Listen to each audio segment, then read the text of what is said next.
Hey, this is Tom Benty with the Tom Benty Media Podcast, and I am so happy to be here with you today with Dr. Elle Wallace. She is a spiritual advisor, a spiritual healer. She has her doctor in divinity, and she's also my producing partner. We are currently working on a project called A Whisper from Within, and we're going to talk all about it in terms of how we came upon this story, how it kind of landed on our laps, and how we're trying to take it now to the next steps in terms of actually making it into a feature film. And what I want to do in this podcast is I really want to break down like the process. So maybe you're out there and you met someone with an incredible story and you think this would be a great film, and you're a filmmaker and you want to take it to a production. Well, we're going to talk about what we're working on right here and right now, and how we're trying to develop this project, and hopefully in the near future turn it into a real life feature film that everyone can see. So Elle, thanks so much for being a part of this podcast, and it's great to see you once again. And I'm happy to really talk about how we came together and how we connected over a year ago now, and what we're trying to do with this project, The Whisper from Within. So welcome and thank you. Thank you, Tom. Thank you for having me on here. It's a pleasure to be here. So it's interesting how synchronicity happens. I was working with people that had disabilities, and I was posting things on social media. And this amazing woman, Theresa, reached out to me, who is the author of a book, Whispers from Within. And she was looking to turn it into a movie. And she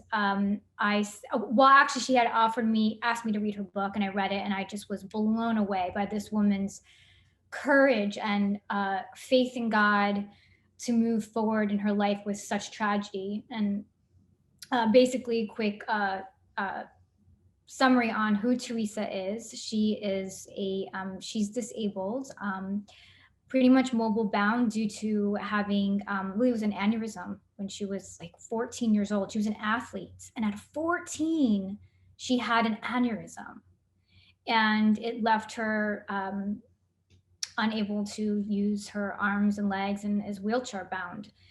And she just talks about in this book, Whispers from Within, her journey and how she never gave up on life. She got married, she ends up having a kid, and then wrote this beautiful story, which Tom and I now are turning it into a movie that should be told. And so Theresa had reached out to me, gave me her book. I read it, and I said, this should be a movie. She's like, oh, I'm working with a producer right now. And that's how Tom and I got linked up. Yeah. And I have a similar story in terms of Theresa reached out to me about 4 years ago, I think in 2018. And I think she saw the feature film that I made called At the Jersey Shore, which little plug here. It's on Amazon and Paramount Plus if you want to check it out. But I think she saw that. She knew I was a local New Jersey filmmaker, and she reached out to me through Facebook. And she's like, I really want you to turn this story, my story, A Whisper from Within, which she wrote a book, as you talked about, into a feature film. So I met with her down in South Jersey, and I was just like you, just blown away by her perseverance. I mean, Theresa, and what makes for any good film and any good dramatic structure is someone who's not giving up despite challenges. And she had so many challenges in her life, and she has the perseverance and the will to just break through all of it. I mean, her optimism and her belief in herself is just so motivating to me, and to anyone really that's interested in the human condition. Because like you said, at 14, here you have someone who's active, who's playing basketball, who's running with her brothers and sisters, like throughout all her childhood. And then at 14 to all of a sudden, in the blink of an eye, be confined to a wheelchair for the rest of her life. And how do you deal? I mean, I'm 40 years old, I'm 41 years old. I couldn't deal with that. Like, I have no idea, God forbid something like that happened, how I would deal with it. Now you have someone who's 14 years old, having to deal with those profound circumstances. And as the book talks about, it's really her belief in God. She had an amazing family structure. Her mother and father and her brothers and sisters were so such a big part of her life, and going forward from that event of the brain aneurysm. And it's just so motivating to see. And despite all those challenges, she has such an amazing, productive life, a wife, someone who has a beautiful child, who raised this child, someone who is a productive part of the workforce and who wasn't going to give up no matter what, despite other people looking down on her, despite work colleagues not believing in her, thinking that she was kind of just handed things. I mean, she believed in herself to the nth degree. And that's what I think makes this story so impactful and so important, and something that really needs to be told. Absolutely. Yeah. And it's interesting. I was talking to her the other day, and she told me something that just struck me. It just really hit me hard, that she tries to do leg lifts. She holds herself up and tries to do leg squats. And she says that she'll to keep her legs so they don't atrophy. And she propped herself up on 2 bars and goes up and down, up and down. And she said she closes her eyes and tries to go as fast as she can, so her heart starts racing. And it brings her back to the time when she was 14 and she used to be a runner. And she goes, I could still feel the wind in my hair. I could still feel that feeling of just being free in my body and being able to run. And I can only imagine what that is. Like, she opens her eyes and oh God, no, I'm not there anymore. And she has to keep reliving that. And she just stays positive and says, I know I have purpose. I know I'm supposed to be here. I know my story is supposed to be told. And that's what Tom and I are here to do. Yeah. And I think that purpose that she has, a true belief that God actually chose her to have this condition so she can portray some message that God has for the world through her. And I think that's a big part of the story, is like understanding that she is a vessel for some sort of divine message that God wants all of us to learn from. And she was chosen, and she believes that, and I believe that. And that's what the story really is you can't have that message, and you can't have that belief without having to go through all those traumatic events and to having to go through a completely different life, which she endured when she was just a kid. Yeah. So it's really motivating, and I'm so inspired to tell this story. And I read the book just like you, and I was blown away, like I said. And then from a creative standpoint, what I did is I worked with Theresa kind of one-on-one, and I created an outline. And then from the outline, I would send her that. She'd give me feedback, and then I would create the first draft of the script. She'd give me feedback on that. And then I would, create the second draft. And now we have a really positive, I think really strong finished screenplay that we're trying to make into a feature film. But as you know, Elle, and as I know, it's not an easy process. It's a very difficult process, but we're in the midst of it, and we're trying to make it, and hopefully we will very soon.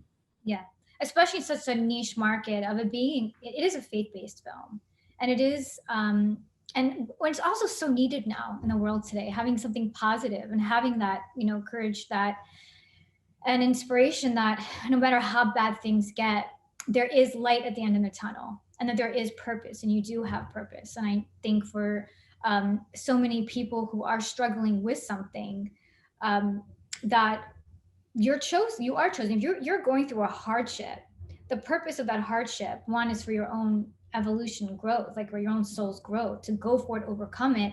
And then you become an advocate or a teacher, or you share your story with other people. You spread that light with other people to help them through that process. So I digressed a little bit, but yeah, so the creative aspect of it, getting it out there, getting the finance end of it done. So you need to get financiers. And then you have to make a choice. Do you want to do this independently? Do you want to go to a studio?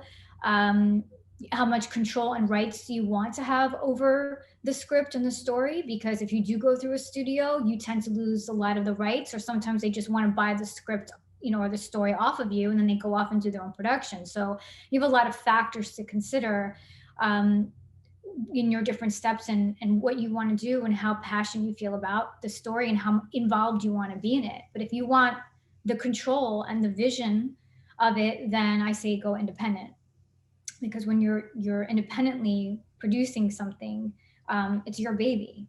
But when you go to a studio, it's much harder to keep control over the project. And I think that's what Tom and I are trying right now to navigate. Yeah, Yeah. definitely. And I'm basing so let me take a step back. So what you need if you are pitching to investors is now you need the script, which we have, it's finalized, and then you also need a what they call pitch deck. And the pitch deck goes into what the story is, goes into who you think would be great to play some of the major roles in the project, goes through the production process, and goes through your distribution plan. And also there's in that pitch deck is reference films. And one of the films that I thought was a really good reference for this one is Blue Miracle, which is currently on Netflix, and it was made for I think roughly 5 million. It was sold to Netflix for a lot more. And it's a spiritual film, but it's not like that always gets such a bad connotation, I think, because a lot of that kind of content is very it can be very kind of hokey in many respects. And I think you're seeing a turn away from that, where you're seeing films that like acknowledge that there's a higher presence, but it's not like pounding you over the head with it. And that's kind of how I want to make this film. And Blue Miracle is a great example of that. Like it's a feel good film, but it's not too hokey or too over the top. And I would like to make our film in that kind of vein. So you have to put together that pitch deck. And I also had a pitch video as well, where I talk about the story and our production process. And I'll put that in the bio or the link here underneath the podcast. And then it really, like you said, it's either, I think there's two different ways you can go about it. You can reach out to the networks, which is very difficult because they're only generally working with people that they've already worked with in previously. And I know it's like a chicken or the egg type of situation, but that's just the way it is. Like it's very hard to break in, but once you're in, you kind of have that groove going. Or what I think is more realistic for what we're doing is trying to find independent investors. And I'm currently working with some that I feel might be a good fit, but coming up with a big chunk of money like that, it's not easy as well. But I think it's a viable path. I think that, independent film also gets such a bad rap because there's a lot of people that are involved in it that kind of have these crazy ideas, but it's like any investment. I mean, is a restaurant a secure investment? Is the stock market a secure investment? Not really. And I think the plan that we put together is really viable to showcase, at the very least, a return on investment, if not a great return. And I think I truly believe that it will have a great return because we're going to make it the best that it possibly can be. And it's a story that a lot of people have an interest in. Yeah. But here's the thing also with investors, when you're going the independent route, you can have someone that's in real estate, a real estate investor who's a multimillionaire, let's say even a billionaire, and you happen to come across them somewhere and you talk about Whispers from Within, right? Or you talk about the project that you're into. If they relate to the storyline, they might have somebody who's wheelchair bound. They might have someone, whatever, that relates to their story, and they're like, you know what? I want to invest in this. I mean, it could happen that you never know where it's going to come from, and not necessarily has to come from somebody within the industry. That money can come from someone that just relates to your project or knows someone who knows somebody. So networking is key. Going to even events for people that have a condition like Theresa, or going, whatever it is that the storyline is about. So you never know who might want to invest in your project. And you could just take that one person to finance the whole entire thing. So, it's kind of like not staying like narrow track minded and being open to what other possibilities are out there to finding the money. Yeah, I mean, I think with film, it's really about making that emotional connection with a project. And if you find someone that not only has an interest in the story, but with any pitching, whether you're talking about a venture capital, or a film, they really have to believe in you. They have to believe in you and what you're capable of, and that you're not going to be frivolous with the money, and that you actually have a plan. And just they believe in you. I mean, with any sort of investing, it's about believing in the person that you're investing in. So, it's really about making those personal connections and finding someone that is viable and that actually has the means to facilitate the project and making a real connection with them. Yeah, absolutely. I 100% agree. Yeah. And then, and then you, at that point, you decide like, what are the next steps after that? Once you make that connection and you have in the money that, okay, great.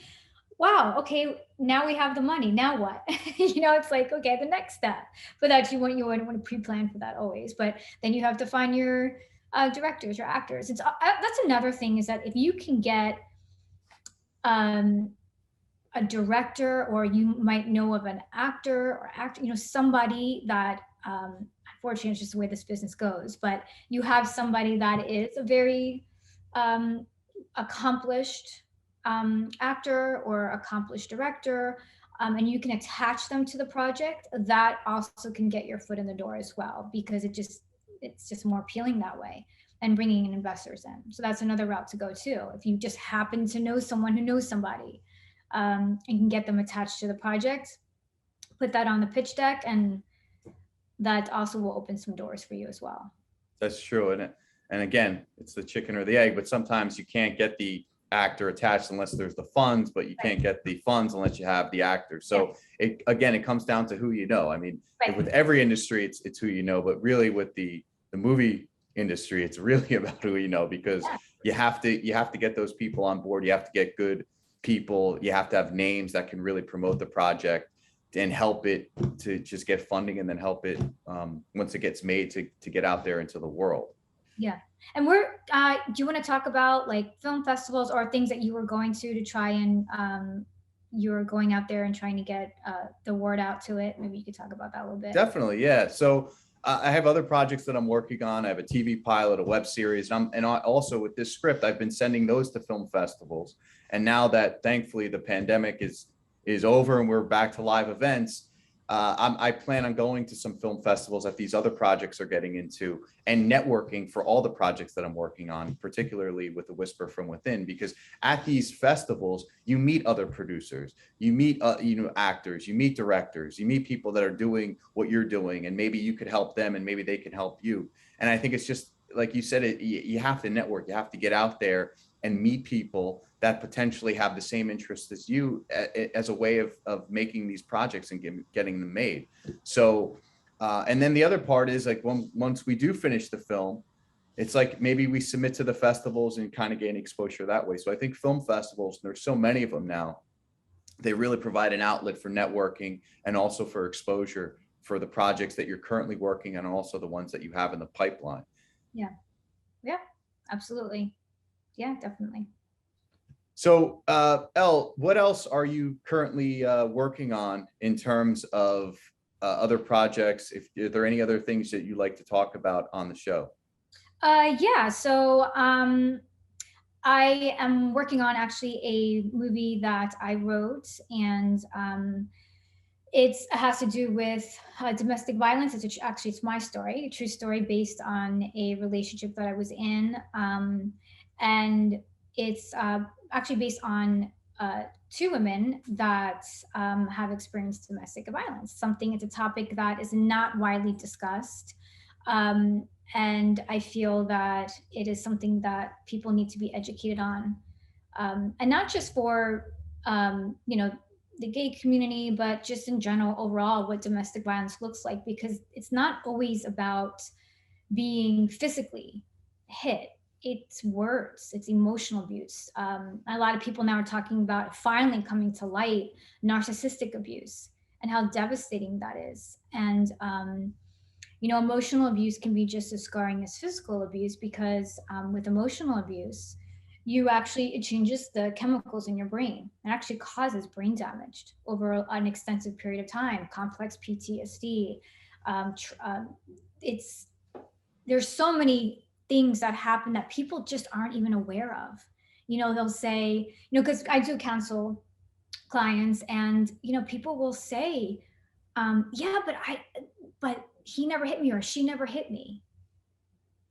And the emotional scars are just as bad. They don't see that when somebody is gaslighting you, or somebody is taking your self-esteem, and you might start out here and you don't even know who you are anymore. You find yourself feeling like you're mentally ill, something's wrong with you. And that's scarring, and that stays with you for a really, really long time. And when you can't put your finger on it because you don't have the bruises, you don't even know that you're being abused. So that's what this movie is about, is bringing awareness to domestic violence, not necessarily needing to be physical, but emotional, and help prevent people from getting into these relationships, and what those red flags look like. What do those red flags look like? You know, how do you know that this person is a narcissist? How do you know that this person is abusive? Um, and what's so interesting is, you know, you have people out there who are like these big spiritual leaders, or they're just socialites and they're so well known out in the world, but behind closed doors, the way they treat their partner or their family, you wouldn't believe it. You know, you wouldn't believe it. So that person on the receiving end of that abuse feels, because it's a power dynamic, right, is feeling, oh, I'm not, there must be something wrong with me, right? It's got to be me, because this person is so well loved around the world, or this person is a socialite and everyone loves him or everyone loves her. And I don't have that kind of recognition, and I don't have all those friends, and I don't have all this. So maybe there is something wrong with me. So it's just bringing awareness to having a connection to whatever it is you believe, the universe, God, yourself, and having a grounding and having a connection within yourself is so, so very important. Before, in order just to live out mental health and in a stable life, and not allowing yourself to be abused or controlled by somebody. And it's everywhere. It's just everywhere. And so I'm very passionate about educating people on that. Wow. And where are you in the process of making this film? I'm in pre-development. I just got finished. The pitch deck is finished. I started submitting it. I have some couple meetings, really great meetings coming up. I'm excited about. I've been getting a lot of incredible feedback on my script, so I'm excited. I'm excited how this is going to unfold. Great. Did you write the script yourself? Yeah. Oh, awesome. And yeah. You're going to be producer and writer on the script, on the project. And I'm going to act in it. Oh, nice. Yeah, act in it, produce, part of producer, and I wrote it. But I want to get, I'm really looking for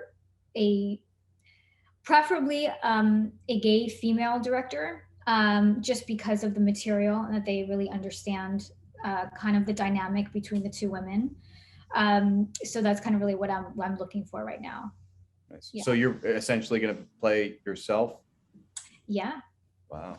Right, going to be quite the cathartic experience. Wow. Is it going to be cathartic? I mean, can you see it being an issue in terms of like reliving all these memories and going through that again?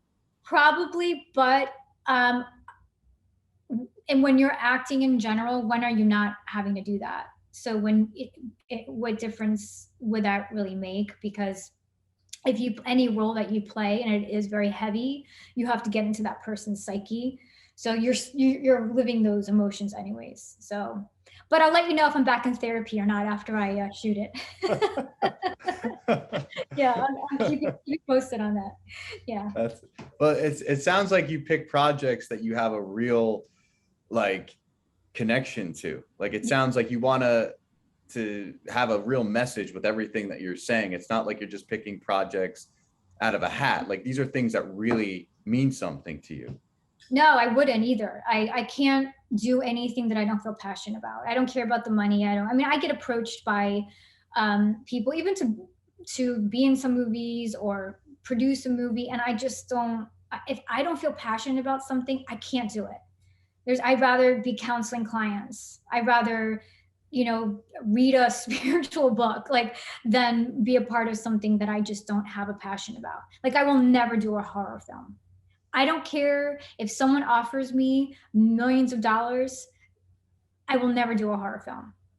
I just won't do it. Not that there's anything wrong with horror films, but that's just not an energy that I can resonate with or put myself in to, be around. So just things like that. Yeah, I really, I have to feel called to be a part of something.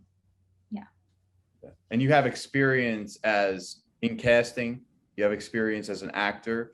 Yeah. Do you, how has that kind of helped your career in terms of understanding both sides of the production and creative process?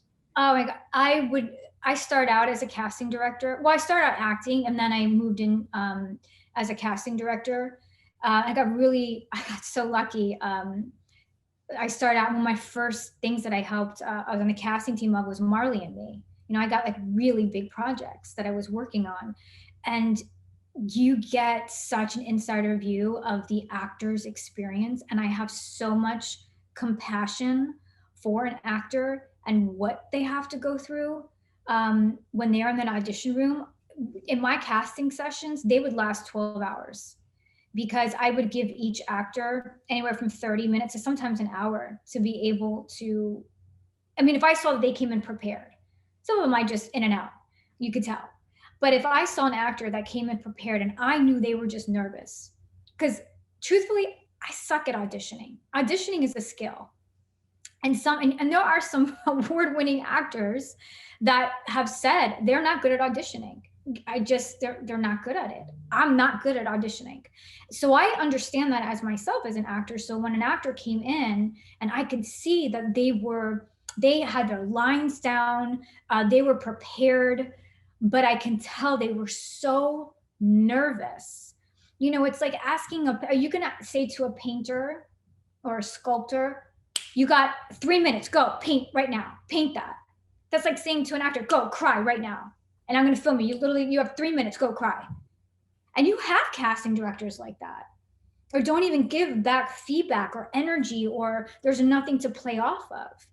So I just had so much compassion for the actors, and I still do. I think that craft is just, it's beautiful. I mean, you're bringing life to humanity, and it's one of my passions is acting, and I love actors, and I love their art, their commitment to it. So yeah, so that really gave me an insider view of that. And then just also, you know, producers and other casting directors, and they're just, you know, some are just burnt out. Some, like we were just talking about, they don't even care about the project, but they're doing it for the money. And I feel so bad for the actors who are actually there because they really care and they want it, and the energy in the room is just so flat. I mean, how do you not feel that? So I try my best, no matter what, if I'm behind the scenes, to give that attention and that compassion to the artist. Yeah. Cool. But yeah, I totally agree with you. And it's so noteworthy that you actually took the time with the actors. I mean, that's so unheard of, to actually sit down with them and understand, like, this person's prepared, they're talented, but it's a different skill set when it comes to actually acting than auditioning. But when you're on set, and what's important for the camera is not the auditioning skill, it's how you can actually perform under the real circumstances. So I really commend you for that, because it's not just like a you know, a 1 2 3. Like, there's a process that's involved, and it's important to understand that, and a lot of people don't. And I think that just really speaks to your character and your creative vision, that you actually took the time with the actors to understand their process and to give them some ability to improve because of nervousness. Yeah, thank you. And I always will, just because I also know I've been on the receiving end of it. Yeah, I always know. Like, to this day, I don't audition. Like, if I get a part, it comes, like, a friend will ask me, hey, will you do this? Or will you be in this? Or it's, you know, I'll do it for fun, or somebody I know will say, hey, will you, you know, be in this? I don't audition just for that process. I absolutely cannot stand it. You know, I cannot stand it. Yeah. It's definitely a process, but thank you so much, Elle, for being a part of the show today. Of course. I look forward to working with you on this project. We're gonna get it done, and I really am looking forward to checking out your short film that you're working on now as well. But yeah, thank you so much, and let's continue this journey together. Let's make this film. Yeah. All right, thank you. Take care. Bye.